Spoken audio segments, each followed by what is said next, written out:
તમારું નામ? મારું નામ રમેશ રૂપચંદ રાજ્ય સેવા સમાજ દ્વારા દર વર્ષે 15 વર્ષથી અમે રાહત દરે ચોપડા વિતરણ કરીએ છીએ. જે દર વર્ષે 25 થી 40 હજાર ચોપડા વિતરણ કરીએ છીએ.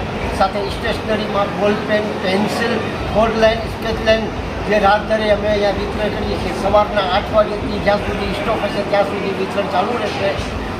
લગભગ 15 વર્ષથી આ વિતરણ ચાલુ છે.